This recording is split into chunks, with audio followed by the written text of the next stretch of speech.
Praise lord అండి. దేవునికి మహిమ కలుగును గాక. చిన్న ప్రార్థన చేసుకుందాము. పరిశుద్ధ గొప్ప దేవానికి స్తోత్రం, స్తుతి, మహిమ, ఘనత, ప్రభావం చెల్లించుకుంటున్నాం నాయన. మరి సమయంలో అద్భుతకరుడ ఆలోచనకర్త నీ దాసుడైన మోసెస్ గురించి నేర్చుకుంటుండగా నాయన ప్రభా ఏ రీతిగా ముఖాముఖిగా బిడ్డ నిన్ను చూడగలిగాడో ఆ రీతిగా మేము కూడా చూసిలాగా నా ప్రభా నా తండ్రి అలాంటి లక్షణాలు మాకు కూడా దాయిచేయమని యేసు నామములో ప్రార్థన వేడుకుంటూ పొందుకుంటున్నాం తండ్రి. ఆమేన్. ప్రైజ్ లార్డ్ అండి. దేవునికి మహిమ కలుగును గాక. ఈ రోజు దేవాది దేవుడు మనకిస్తున్న వాక్యాంశం ఏంటి అంటే మరి మోసెస్ గారి గురించి ధ్యానించబోతున్నామండి. నిజమే, ఆయన ఎవరై ఉన్నారంటే ఆయన సాత్వికుడు. మరి నా ఈ ప్రజలందరికెల్లా మరి నా సాత్వికుడు అలాంటి వాడు లేనే లేడు అని చెప్పేసి మరి దేవాది దేవుడే మరి ఆ బిడ్డ గురించి సాక్ష్యం ఇస్తున్నాడు. సాత్వికుడు అనే పేరు కూడా పెట్టి ఉన్నాడండి. నిజమే, మరి నిజం చెప్పాలంటే ఇంత గొప్ప అర్హత ధన్యత మరి మోసెస్ గారికి ఎలా వచ్చింది ఏంటి అనేది ఆలోచన చేస్తే మరి ఆయన గురించిన కొన్ని సత్యాలు ఈరోజు నేర్చుకుందామండి. అవును, మోసెస్ గురించి మనకి కొంతమందికి తెలుసు. ఆయన ఎవరు అంటే మరి ఆయన ఒక రక్షకుడిగా అంటే మరి మరి రక్షించిన వాడిగా కూడా ఉన్నాడండి. ఎలా రక్షించాడు అనేది చూస్తే మరి ఇజ్రాయెలైట్స్ మరి వారున్న ఐగుప్తు కాలం నుండి బంధకంలో నుండి విడిపించడానికి మరి యేసు ప్రభు వారు అంటే తండ్రి అయిన దేవుడు మోసెస్ని ఏర్పాటు చేసుకున్నాడు. ఆ కాలంలో ఆ సమయంలో మరి మోసెస్ జన్మము కూడా మరి అద్భుతమైన రీతిగా జరగడం, మరి ఆ సమయంలో మరి మోసెస్ పుట్టిన సమయంలో నిజం చెప్పాలంటే మరి దుష్టుడు మరి ఆ ఫరో రూపంలో మరి అతన్ని నాశనం చేయాలని కూడా చూశారండి. అవును, ఇదైతే ఫరో ప్రణాళిక కాదు, కానీ మరి దేవుడు ప్రణాళికని నాశనం చేయడానికి సాతాను వాడుకున్న పన్నాగమై ఉండొచ్చు. మరి మోసెస్ ద్వారా మరి ఐగుప్తుల నుండి మరి ఇశ్రాయేలీయుల్ని విడుదల చేయాలని ప్రణాళిక కలిగి ఉన్నాడని మరి వాడికి తెలుసు. కాబట్టి మోసెస్ని చంపాలడానికి మరి ఆ సమయంలో మరి ఎవరెవరైతే ఐగుప్తులో మరి ఇశ్రాయేలీయులకి పుడుతున్న చిన్న బిడ్డలు ఉన్నారో వారందరినీ మరి ముఖ్యంగా మగపిల్లలందరినీ చంపమని ఫరో గారు ఆదేశిస్తారు. ఆ సమయంలో జరిగిన సంఘటన ఏంటంటే మరి వారి తల్లి గారు అద్భుతమైన రీతిగా 3 నెలల్లో తనగా దాపెట్టడానికి ప్రయత్నించింది. ఆ తర్వాత ఇంకా బిడ్డ పెద్దగైపోతున్నాడు కాబట్టి దాపెట్టడం కష్టమైపోయి మరి ఏం చేసిందంటే మరి అద్భుతమైన రీతిగా ఒక చిన్న తొట్టి లాంటిది తయారు చేసి మరి దానిని మరి నీళ్ళలోకి విడ్చడం అనేది జరిగింది. అంత మాత్రమే కాదు, మరి ఆ బిడ్డ ఎక్కడి దాకా వెళ్ళిపోతాడు, మరి ఎలా చనిపోతాడో ఏంటో అనేది చూడడానికి కూడా మరి వారి అక్కగారు అంటే ఆ మోసెస్ అక్క కూడా మరి ఆ నది ఉండా పక్కన నడుచుకుంటూ వెళ్తుంటే మరి అద్భుతమైన రీతిగా ఈ మోసెస్ గారు మరి ఫరో ఒక మరి సిస్టర్ మరి అక్కనో చెల్లినో మరి తన చేతికి చెక్కబడ్డం అనేది జరిగిందండి. హల్లెలూయా. దేవునికి మహిమ కలుగును గాక. నిజమే, ఎన్నో కార్యాలు చేస్తాడు దేవుడు. ఆ దేవుని ఆలోచనలు గొప్పగా ఉంటాయండి. మన జీవితంలో కూడా ఆలోచన చేస్తే మన పుట్టుక ఎక్కడో, మనం పెరిగింది ఎక్కడో, మన జీవితం ఎక్కడో ఉంది. ఒక్కసారి మనము కూడా మన జీవితాలను వెనక్కి తిరిగి చూస్తే ఎలాంటి వాళ్ళం ఎలా ఉన్నాము అని ఆలోచన చేస్తాం.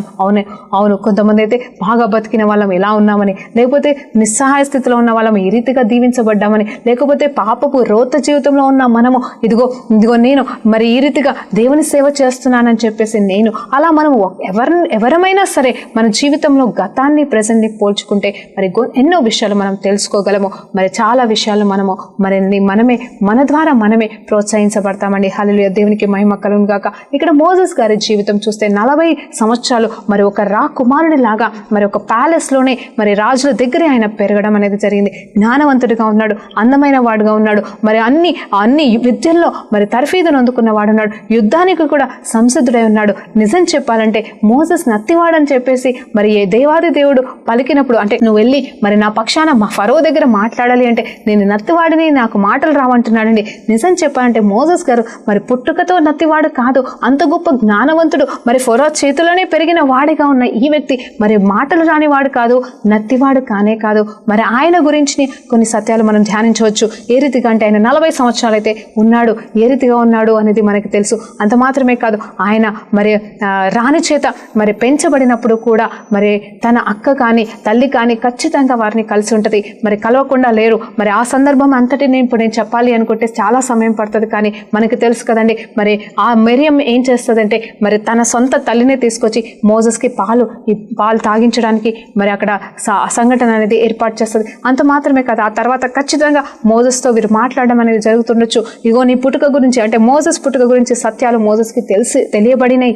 కాబట్టి మరి అతను తన ఇజ్రాయెలీయుల జనాంగం పట్ల మరి రోషంగా ఉన్నాడు, ప్రార్థన పూర్వకంగా ఉన్నాడు, వారిని ఎలాగైనా కాపాడాలి అనే రోషం కలిగిన వ్యక్తిగా ఉన్నాడు. నిజమే, అప్పుడు అనుకుంటుండొచ్చు మోసెస్ గారు, నిజమే నన్నెందుకు మరి ఎంతో మంది నాతో పాటు మొట్టమొదటిగా పుట్టిన వాళ్ళని మరి చంపేసి ఉన్నారు, ఎంతో మంది చనిపోయారు. కానీ దేవుడు అద్భుతమైన రీతిగా నన్ను బతికించడం మాత్రమే కాదు, కానీ ఈ రీతిగా ఈ ఫరో దగ్గరనే వచ్చి జీవించే అంతగా మరి పెట్టాడు అంటే ఖచ్చితంగా ఏదో ప్రణాళిక ఉంది. సో నా బాధ్యత అంటూ ఏదో ఉంది. నన్ను బతికించిన దేవుడు నా కోసం ఏదో అంటే నా ద్వారా ఈ ప్రజల కోసం ఏదో చేయాలి అనే తపన ఆలోచన కలిగి కృతజ్ఞతగానే ఆ బిడ్డ నిలబడుతున్నాడు. అంత మాత్రమే కాదు, మరి ఒక ఐగుప్తీయుడు మరి ఒక ఇజ్రాయెలైట్స్ని చంపినప్పుడు ఆ ఐగుప్తుని చంపి కూడా పాత పెట్టడం అనేది కూడా జరిగిందని అంత రోషం కలిగిన వ్యక్తిగా ఉన్నాడు.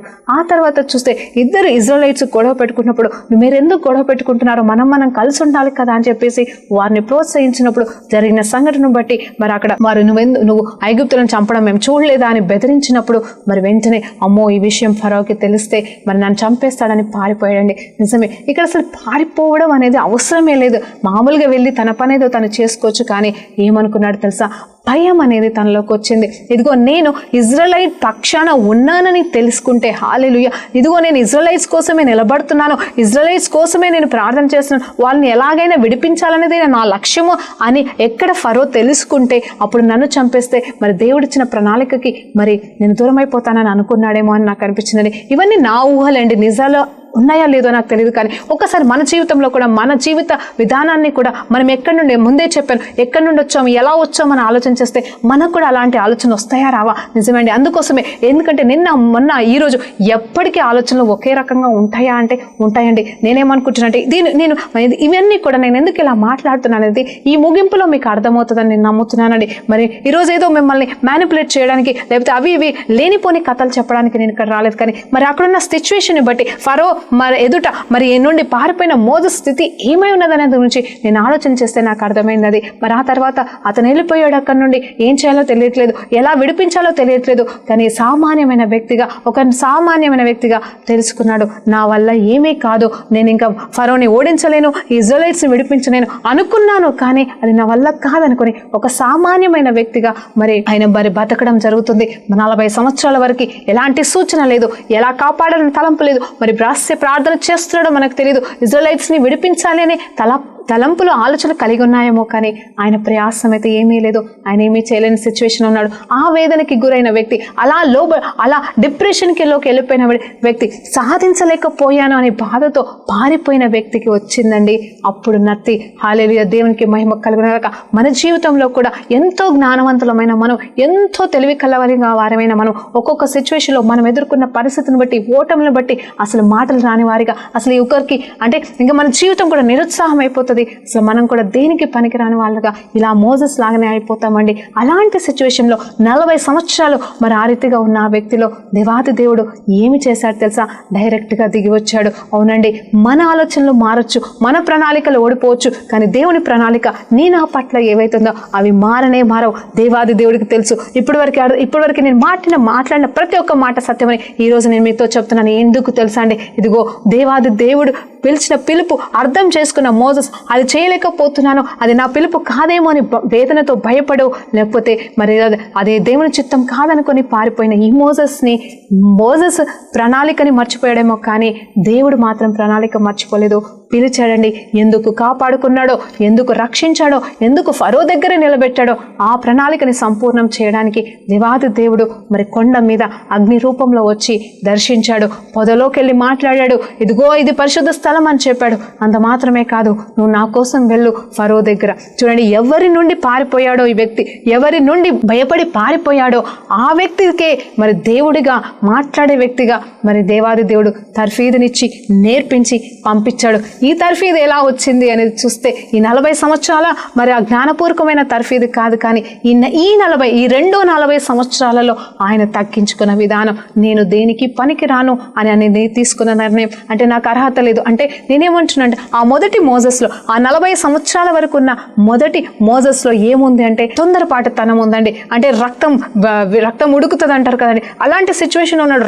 రోషం కలిగిన వ్యక్తిగా ఉన్నాడు. మరి నేనే చేయగలను నా అనేది ఉందండి. చూడండి, అన్నిటికంటే భయంకరమైన పాపం ఏంటి తెలుసా? గర్వం. అది నేను ఆల్రెడీ చెప్పాను. కానీ ఇంకొకటి కూడా ఉంది, సెల్ఫ్ రైచియస్నెస్, అంటే స్వనీతి అండి.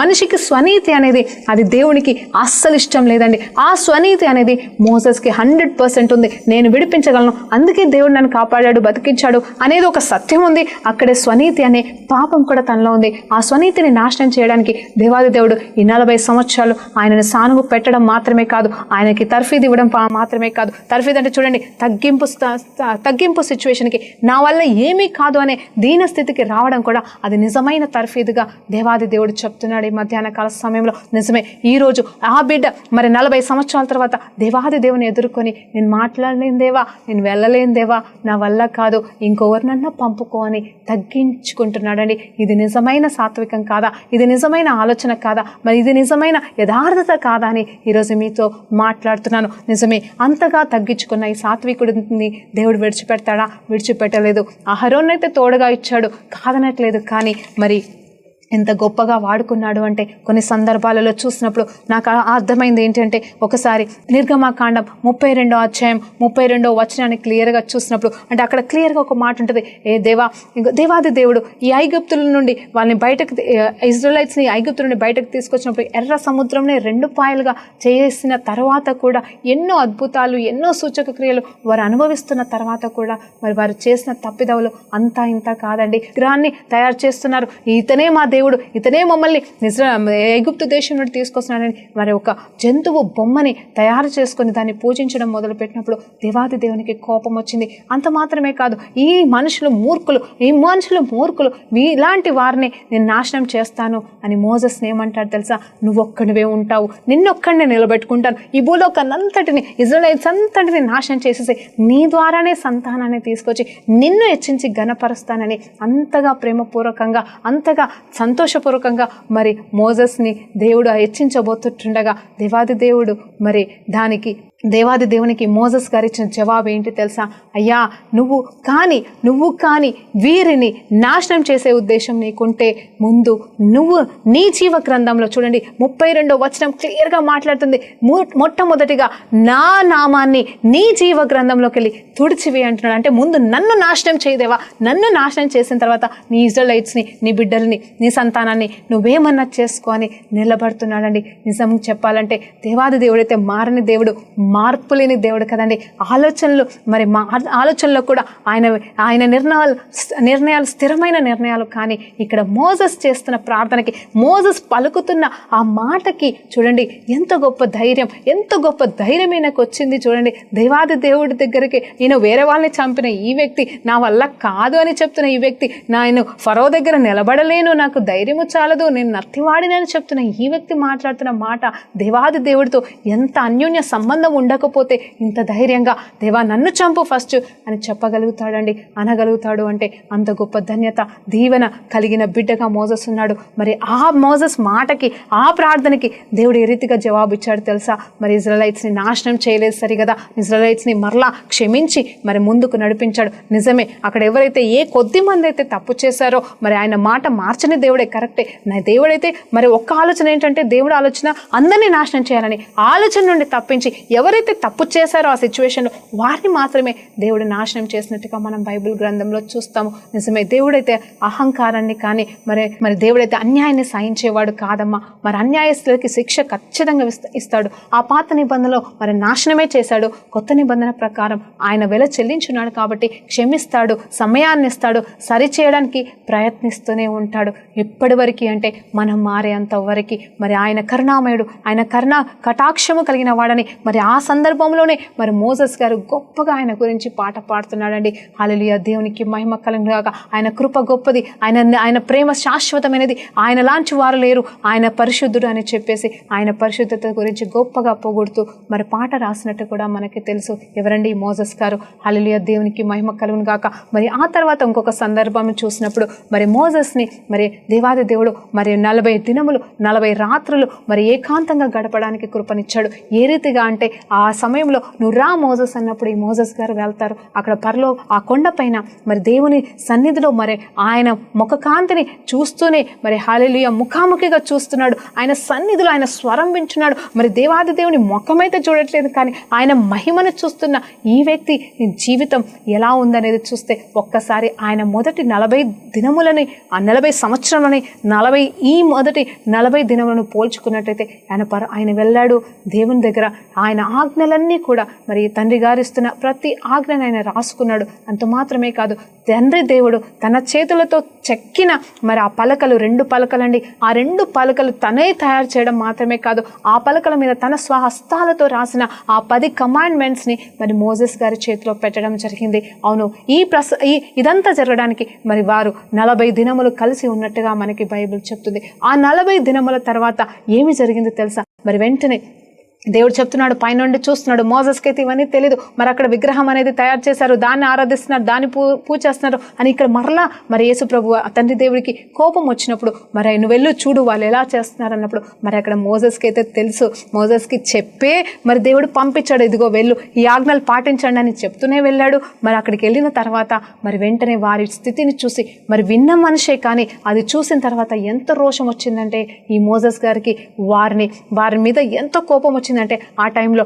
దేవాది దేవుడు హస్తములతో తయారు చేయబడిన ఆ పలకలు, రాయబడిన ఆ పలకల్ని మరి ఎలా అంటే కోపంతో విసిరేశాడండి. అది దేవుడి మీద కోపం కాదు, వీరి మీద కోపం. ఆ సమయంలో నాకేం అర్థమైందంటే నిజమే, ఆ 40 సంవత్సరాలు ఏ రీతిగా ఉన్నాడో ఈ మొదటి 40 దినములు దేవుడితో దివారాత్రులు గడిపినా కానీ దేవుని స్వరూపం అయితే, ఆ ఓపిక ఓదార్పు అయితే మరి అంటే ఆ సాత్వికం అయితే ఈ బిడ్డలోకి రాలేదు. వెంటనే కోపం అనేది ఆయన లోపలికి వెళ్ళి బయటకు వచ్చి అంత మాత్రమే కాదు, వాటిని దేవుడిచ్చినవే అని చెప్పేసి ఆలోచన కూడా చేయకుండా వాటిని ముక్కలుగా చేసేసాడండి. చూడండి, మన జీవితంలో కూడా దేవుని ఎదుర్కొంటున్నాం, దేవుని దర్శిస్తున్నాం, దేవుని స్వరాన్ని వింటున్నాం, దేవుణ్ణి ముఖాముఖిగా చూసిన వారు కూడా ఉన్నారు. అయినను మనలో మార్పు లేని జీవితాలు, అయినను మనలో ఏదో లోపం, మనం ఎన్నో తప్పులు చేస్తూనే ఉన్నామమ్మా. దేవునికి మహిమ కలుగును గాక. అందుకోసమే ఇదిగో 40 దినములు నాతో గడిపినా కూడా మారని ఈ మోజెస్కి మరలా ఒక అవకాశం ఇచ్చాడు దేవాది దేవుడు. మరలా నువ్వు రా పైకి అంటున్నాడు.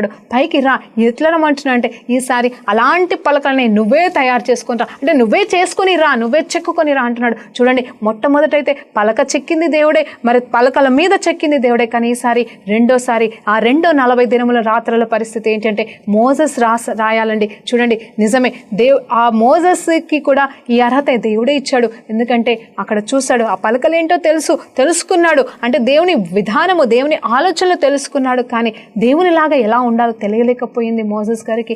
అయినను మరి 2వ అవకాశం ఇచ్చినప్పుడు దేవాది దేవుని సన్నిధిలో మరలా 40 దినములు 40 రాత్రులు గడిపినప్పుడు ఈసారి మరి మోజెస్ చెక్కిన ఆ రాళ్ల పైన, మరి ఆ పలకల పైన మరి దేవాది దేవుడు తన హస్తంతో మరలా 10 ఆజ్ఞలు రాశాడు. అంత మాత్రమే కాదు, వారు ఏ రీతిగా జీవించాలనే నిబంధనలు, మరి ఆ ధర్మశాస్త్రానికి సంబంధించిన అన్నీ కూడా, ఆ లాలో ఉన్నవన్నీ కూడా ఆయన వినడం అనేది, దేవుడు చెప్పడం తను వినడం అనేది జరిగింది. ఆ తర్వాత మరలా మరి కొండ మీదకి వెళ్ళి కిందికి వచ్చి తన ప్రజలతో అదంతా మాట్లాడాడు. ఆ తర్వాత వాటిని పాటించడం ఆరంభించాడండి. హల్లెలూయా, దేవునికి మహిమ కలుగును గాక. చూడండి, నేనేం చెప్తున్నానంటే 40 సంవత్సరాలు మొట్టమొదటి స్థితిలో ఎలా ఉన్నాడో 40 దినములు దేవుడితో గడిపిన మోజెస్ అలాగే ఉన్నాడు. కానీ ఎప్పుడైతే మరలా రెండోసారి 40 దినములు వెళ్ళాడో అప్పుడు సాత్వికుడిగా కంప్లీట్గా మార్చబడినట్టుగా నాకు అర్థమైంది. అంత మాత్రమే కాదు, ఆ ముఖం అనేది మరి మొదటిసారి వచ్చినప్పుడు కూడా అదే 40 దినములు 40 రాత్రులు ఉన్నాడు. కానీ మరి అప్పుడు కోపం అనేది ఆయన లోపలికి వెళ్ళి బయటకు వచ్చిందండి. కానీ ఇప్పుడు రెండోసారి 40 దినములు గడిపినప్పుడు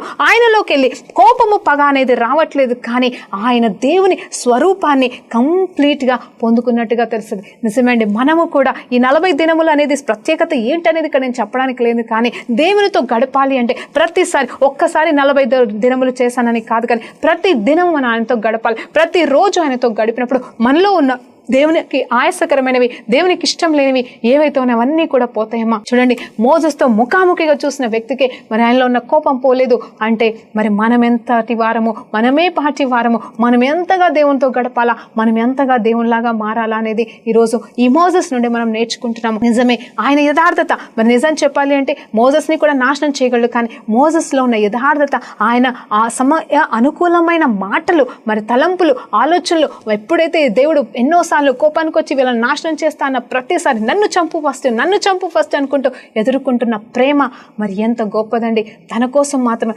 ఈ రోషం అయితే చాలా. ఈ మొదటి కార్యము అంటే ఈ ఆలోచన, మొదటి దర్శనం మోజెస్కి దేవాది దేవుడు పెట్టింది. మొదటి 40 సంవత్సరాల్లో అదే రీతిగా ఉంది, తర్వాత 40 సంవత్సరాలు ఆ రీతిగా ఉంది, కానీ నిస్సహాయ స్థితిలో ఉన్నాడు. తర్వాత చూస్తే మళ్ళీ 40 సంవత్సరాలు మరి నిజమే ఫరోతో మాట్లాడడం మాత్రమే కాదు, ఫరో నుండి తీసుకొచ్చాడు, ఎర్ర సముద్రం నుండి దాటిపించాడు. అంత మాత్రమే కాదు, 40 సంవత్సరాలు అరణ్యంలో ఈ మూర్ఖ జనంతో మరి నివసించాడు, వారిని మార్చడానికి ప్రయాసపడ్డాడండి. కానీ దేవాది దేవుడు చేసిన గొప్ప కార్యం ఏంటి అంటే మోజెస్కి అయితే ఆ పరలోకం అంటే ఆ కానాను దేశానికి వెళ్ళడానికి అర్హత ఇవ్వలేదు, కానీ అంతకంటే గొప్ప ధన్యత ఇచ్చాడు. కానాను కంటే శ్రేష్టమైన కొండపైన నిలబడడం మాత్రమే కాదు, యేసు ప్రభు వారిని తండ్రి దేవుని మరి ముఖాముఖిగా చూసిన ధన్యత ఈ వ్యక్తికి మాత్రమే మరి దక్కిందండి. హల్లెలూయా, దేవునికి మహిమ కలుగును గాక. ఈరోజు నేను ఆ జీవితంలో కూడా మనం కూడా అనుకుంటాం కదా, ఎన్నోసార్లు అనుకుంటాం, దేవా మరి నీతో గడుపుతున్నానే, నీ స్వరూపం నాకు రావట్లేదు, మరి ఇంకెప్పుడు వస్తుందని చెప్పేసి నువ్వు ప్రయాసపడుతున్నావా? నువ్వు నిరుత్సాహపడకుండా మరి ఇదిగో దేవుడిచ్చిన ఆ మొదటి దర్శనం అనేది అన్ని మర్చిపోకుండా నువ్వు నిలబడ్డప్పుడు ఆ మొదటి దర్శనాన్ని నెరవేరుస్తాడు దేవుడు. అంత మాత్రమే కాదు, ఆయన మొదటి దర్శనం నీ పట్ల ఏదైతుందో ఆయనలాగా మార్చడం అనేది అది కూడా మనలో జరుగుతుంది. దీనికంతటికీ కావాల్సింది ఏంటంటే మనలో తగ్గింపు స్వభావం. సాత్వికంగా మనం ఉన్నప్పుడు మనలో మనము తగ్గించుకుంటూ ఇది నా వల్ల కాదు, అవును ఐ అనేది చచ్చిపోవాలన్నట్టండి, అవును నేను అనేది, నా అనేది, స్వనీతి అనేది మనలో కంప్లీట్గా కూడా నాశనం అయిపోతేనే మరి మోజెస్ లాగా ముఖాముఖిగా చూడడం మాత్రమే కాదు, ఆయనలాగా మనం జీవించగలుగుతామని ఈరోజు మీకు చెప్తున్నానండి. హల్లెలూయా, దేవునికి మహిమ కలుగును గాక. ఇంకా మోజెస్ గురించి చూస్తే ఇంకెన్నో సంఘటనలు ఉన్నాయి, ఎన్నో ఆధారాలు ఉన్నాయి, ఎన్నో ఉన్నాయి. మరి ఒకానొక సమయంలో ఆయన ఎంత మంచి వ్యక్తి అంటే తన మామగారి సలహాను కూడా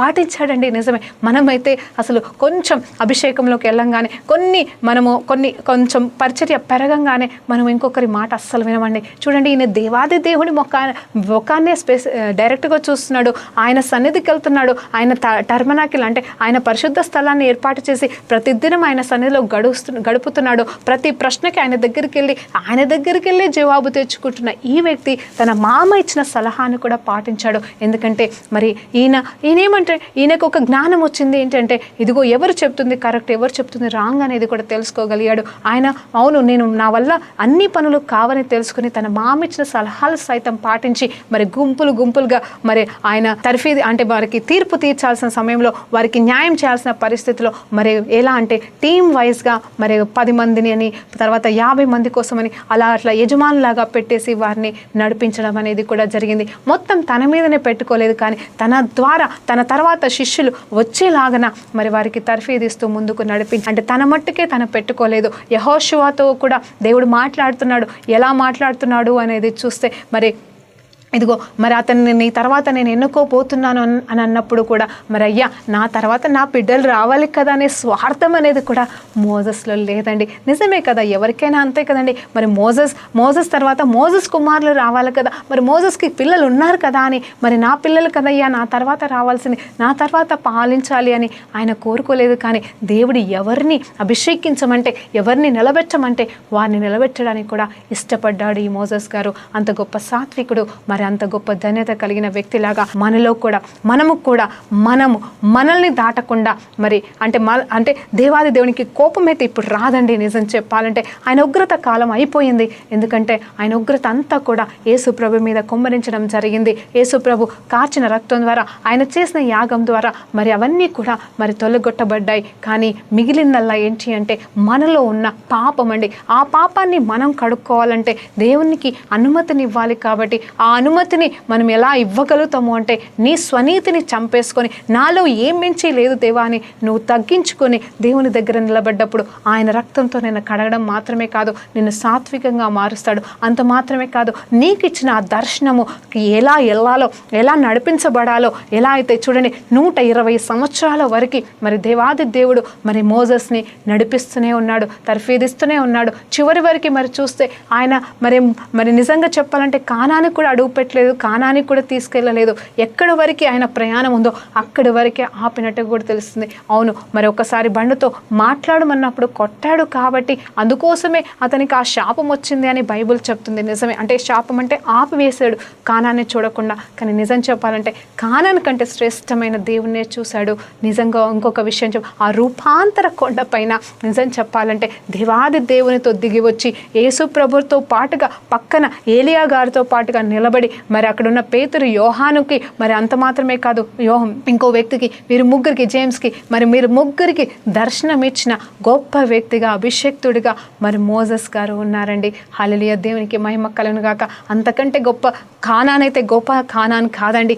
కానాన్ కంటే శ్రేష్టమైన వాడు దేవాది దేవుడిని నడిపించిన వాడు మోజెస్ మాత్రమే. కానీ ఇజ్రాయెలైట్స్ని సృష్టించిన వాడు దేవాది దేవుణ్ణే మరి ఆయన పొందుకున్నాడు. దేవాది దేవునితోనే ఏకమైపోయాడు. మరి ఆయన మరణాన్నే రుచి చూడలేదు. మరి మనకి అర్థమవుతుంది అంటే పాతి పెట్టబడి ఉండొచ్చు, కాదు అనేది అది మనకి బైబిల్లో కంప్లీట్ సత్యాలు తెలియలేదు. కానీ ఆయన ఏదేమైనా ఆయన మరణించిన వాడైతే మరి ఆనాడు రూపాంతర కొండ మీదకి ఆయన వచ్చేవాడు కాదని నా ఆలోచన అండి. హల్లెలూయా. ఎందుకంటే ఏలియా ప్రవక్త కూడా మరణం కోసం మరణిస్తానేమో అని భయపడి పారిపోయాడు.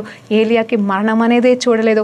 మరణం అనేది చూడకుండానే మరి ఇటు మోజెస్ మరణం అనేది చూడకుండానే ఏలియా. అంత మాత్రమే కాదు, బైబిల్లో మరి ఒక వ్యక్తి గురించి రికార్డ్ చేయబడుతుంది, ఎనోక్ అనే వ్యక్తి కూడా. మరి ఎనోక్ అనే వ్యక్తి కూడా ఆయన మరణాన్ని రుచి చూడకుండా దేవునితోనే నడిచెను, దేవునితో పాటుగా వెళ్ళిపోయినని. నిజం చెప్పాలంటే ఎనోక్ గారు మరలా రాలేదు, ఇప్పటికీ వస్తాడని కాదు. కానీ మరి వీరిద్దరు మాత్రం రూపాంతర కొండం పైన మరి దిగి వచ్చినట్టుగా మనకు తెలుసు. నిజమేండి, మోజెస్ లాగా మన జీవితాలు మనం ఇప్పుడు ఈ నూతన నిబంధనలో మనం యేసు ప్రభు వారు వస్తున్నారు, ఆయన కోసం మనం ఎదురు చూస్తున్నాం. ఆయన రాకడలో మనల్ని తీసుకెళ్లడం మాత్రమే కాదు, ఆయన నిత్య పరిపాలన కాలం రాబోతుండగా మరి ఈ భూలోకాన్నంతటిని మరి ఈ లోకాన్నంతటిని మనం ఏలాల్సిన వారిగా ఆయనతో పాటుగా తిరిగి వచ్చే గుంపులు ఎలా అయితే మోజెస్ గారు మరి రూపాంతర కొండ మీదకి ఏ దేవుడితో పాటుగా వచ్చాడో ఆ రీతిగానే మనము కూడా రావాల్సిన వారిగా ఉండాలంటే మోజెస్ లాగా మనం సాత్వికాన్ని పొందుకోవాలి. మరి ఈరోజు ప్రార్థనతో ముగించుకుందామండి. పరిశుద్ధుడా గొప్ప దేవా, నీకు స్తోత్రం, స్తుతి, మహిమ, ఘనత, ప్రభావం చెల్లించుకుంటుండగా నాయనా ప్రభా, మా పట్ల